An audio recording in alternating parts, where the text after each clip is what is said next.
Anyway, mga boss, eto na. Huwag na natin tuloy 'to, ha? Balik na tayo sa main event natin. Eto na. Handa na ba kayo sa pulburon? Ha?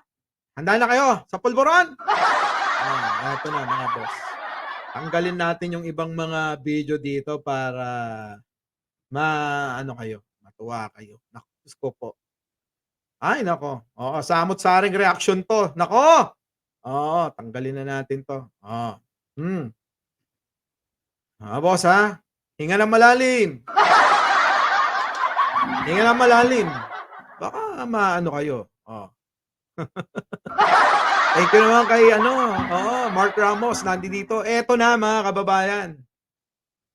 'Di ko alam niyo inisip ko kung ilalabas ko 'to, hindi talaga kaya lang kailangan niyong malaman, 'di ba?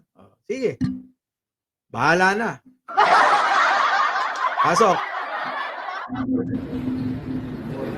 Good morning. Antayin niyo, antayin niyo. Mahaba yang video na 'yan, antayin niyo. Antayin niyo.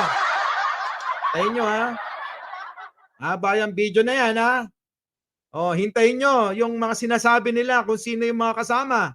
Baka mamaya, malingat kayo. Ayan, Good morning.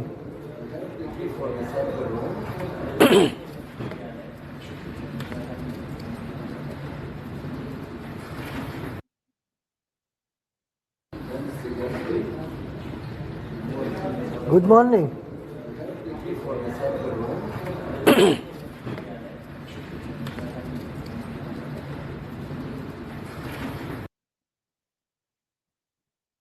Okay, mga kababayan. Ayan na, Ganon ang video ng nagpupulburon. Maliwanag. May pinapakita, may ebidensya, may video, ganon. Di ba? Nakita niyo na. May video. Nagpupulburon. Ganyan ang may ebidensya, mga boss. Sana man lang kahit mga ilang segundo, 'di ba?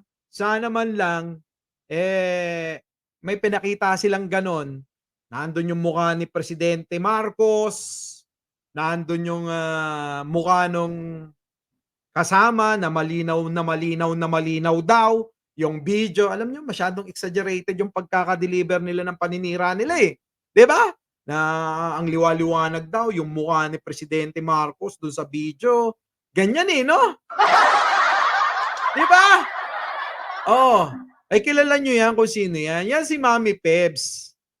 Sabi shoutout daw sa inyo, sabi ni Mami Pebs.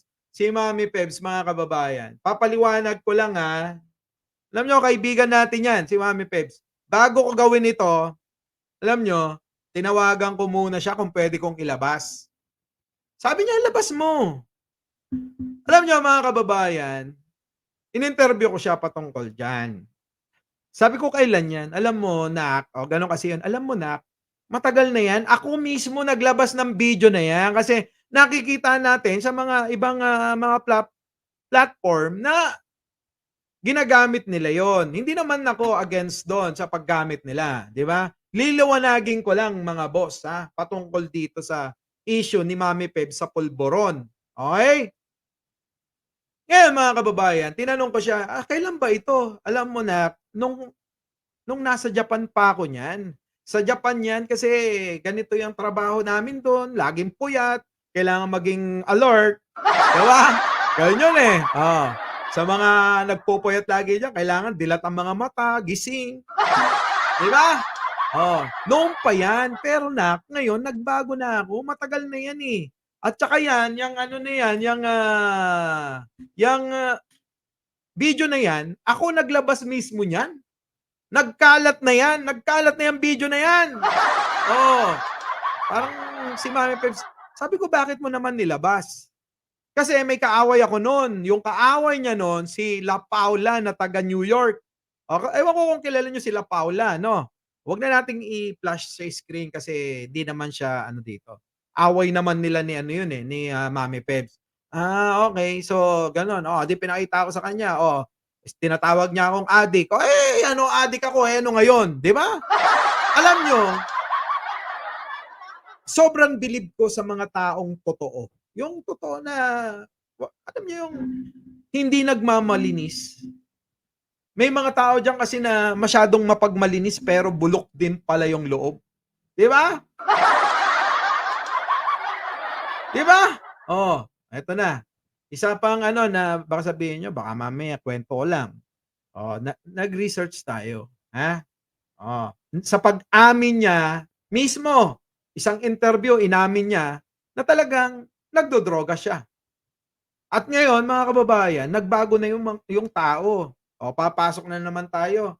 Sana Mr. President Duterte, kung yung mga pinagpapatay ninyo na mga pinagsuspetsahan niyong adik, binigyan niyo ng pagkakataon na magbago tulad ni Mami Pebs. Alam niyo kaya ako pinlay ito para naman nang sa gano'n maihambing natin do'n sa mga nasayang na buhay na nalulong sa ipinagbabawal na gamot, na pinagpapatay, mga kababayan, na puwede palang magbago ang isang, tulad ni Mami Pebs na nalulong sa droga. Gets niyo, mga kababayan? Sana na-gets niyo. Ngayon, ang, gusto ko lang sabihin, uulitin ko, sisimplehan ko lang, na puwede palang magbago ang isang lulong sa droga na ngayon ay magiging isang negosyante, mga kababayan. 'Di ba't napakaganda ng gano'n?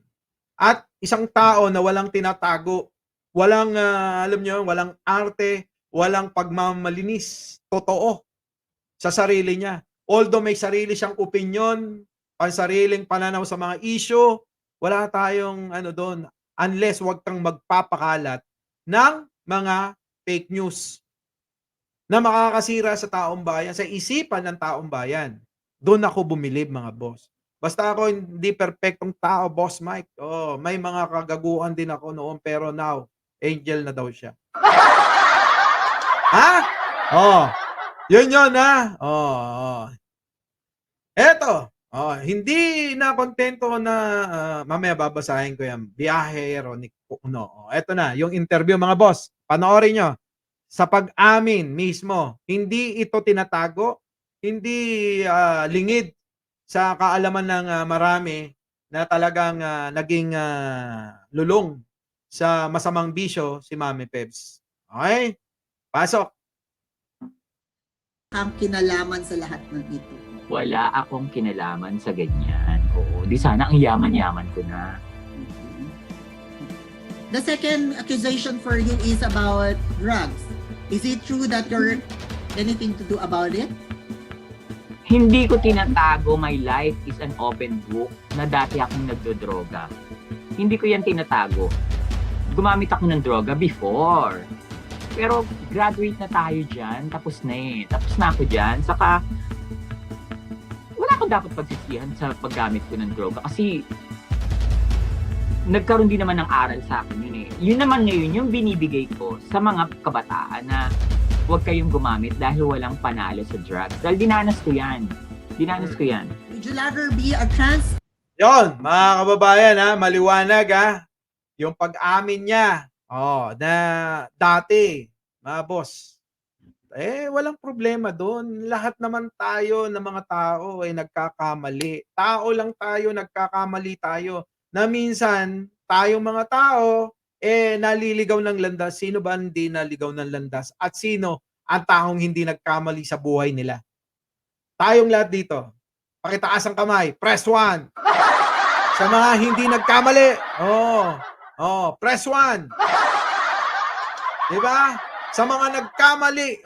Mga nagkamali sa buhay nila na pinagsisisihan nila. Press 2. Diba? Sabi ni Jocelyn yan na maganda umamin at magbigay inspirasyon sa mga naligaw din ng landas. Diba? Yan, nobody's perfect. Sabi ni Jocelyn, wala siyang pinagsisisihan. Tama, di ba? Yun na nga ba di ba? Nandito si Clarice Rubis, ang daming pagkakamali mo, no? Oh, kilala kita. Dami mong mali. Oo, di ba? Oh, talaga. Talaga. Di ba, mga boss? Yun ang ano doon. Alam nyo, napakasarap pakinggan nung sinabi ni Mami Peps dito. Promise. Tuwan-tuwa ako doon. Panoorin uli natin.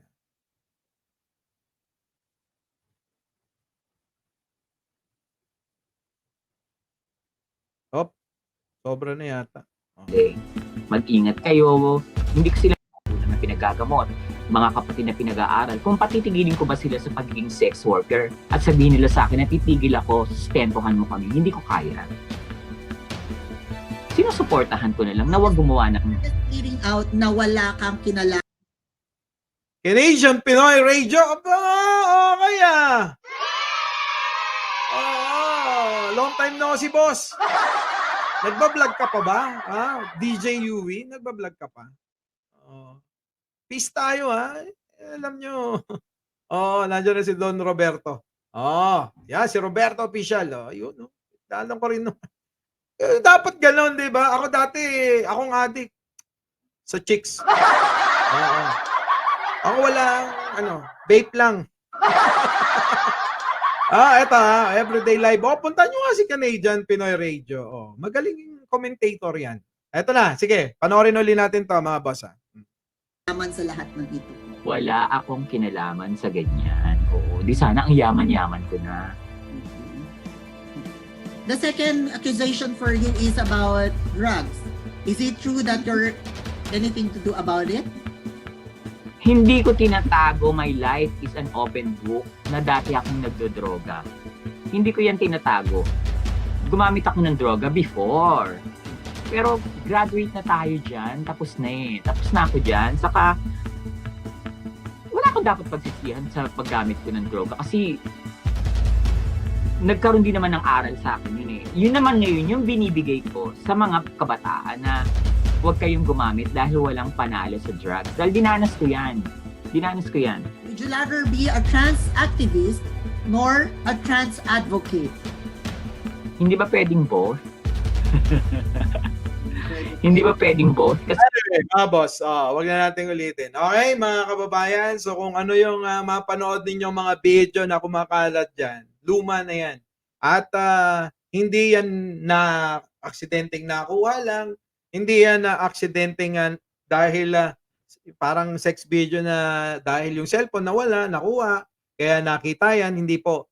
Si Mami Pebs mismo ang naglabas ng mga video na yan, ha? Si Mami Pebs mismo. Ha? Tandaan nyo, ha?